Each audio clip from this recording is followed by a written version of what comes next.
വിനീതമായ നമസ്കാരം.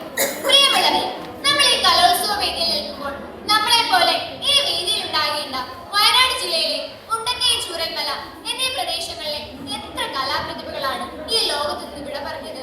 അവരുടെ ഓർമ്മകളിലേക്ക് ഒരു നിമിഷം. അനുശ്വതിക്ക് പേടിയുണ്ടായിരുന്നു, മാത്രമല്ല നല്ല ആഴവും ഉണ്ടായിരുന്നു. മഴയായതിനാൽ വെള്ളം കലങ്ങി തുടങ്ങി. അതുകൊണ്ട് വെള്ളത്തിൽ ഇറങ്ങേണ്ട എന്നവർ തീരുമാനിച്ചു. വെള്ളച്ചാട്ടത്തിന്റെ മനോഹരത ആസ്വദിക്കുമ്പോഴാണ് ഒരു കിളി അവിടേക്ക് വന്നത്. ആ കിളി ഒരു ചിത്രമായിരുന്നു. ആ കിളി സംസാരിക്കുമായിരുന്നു. അതവരോട് പറഞ്ഞു, നിങ്ങൾ ഇവിടെ നിൽക്കണ്ട, വേഗം രക്ഷപ്പെട്ടു, ഇവിടെ വലിയൊരു ആപത്ത് വരാൻ പോവുകയാണ്. ഹൈസ്കൂൾ വിഭാഗം കഥാരചനാ മത്സരത്തിന്റെ റിസൾട്ട് പ്രഖ്യാപിക്കുകയാണ്.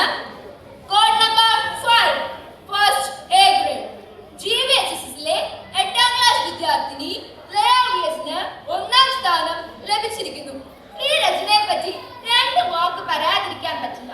മനുഷ്യൻ പ്രകൃതിയോട് ചെയ്യുന്ന ക്രൂരത, അതിന്റെ ബലം ഈ കുട്ടി മുൻകൂട്ടി അറിയുകയാണ്. ഭാവിയിൽ ഈ കുട്ടിയുടെ രചനകൾ മലയാള സാഹിത്യത്തിന് മുതൽക്കൂട്ടാകുന്ന കാര്യത്തിൽ തർക്കമില്ല.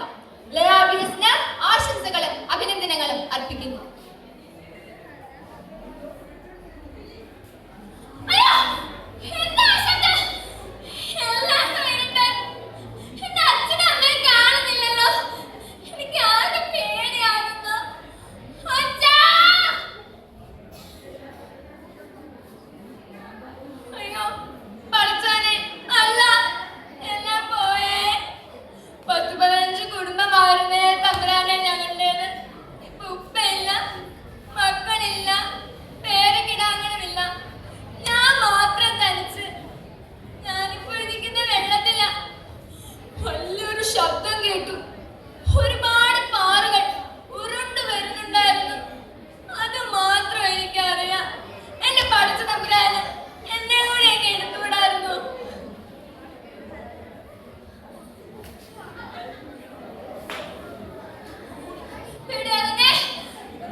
സ്വാഗതം. AB ചാനലിൽ നിന്നും ആദ്രാസിറ്റ്.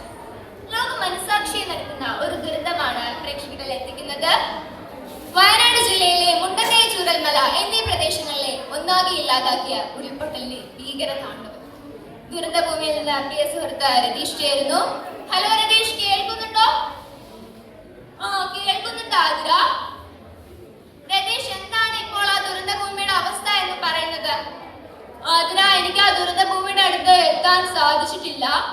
എല്ലാവരും പരിഭ്രാന്തരായി ഓടുകയാണ്. ദുരന്ത നിവാരണ സേന ഇപ്പോൾ തന്നെ എത്തുമെന്നാണ് അറിയാൻ സാധിച്ചത്. ഹലോ ആതിര, കേൾക്കുന്നുണ്ടോ? കേൾക്കുന്നുണ്ടോ ആതിര? വാർത്തയ്ക്ക് തടസ്സം നേരിട്ടിരിക്കുകയാണ്.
Thank you.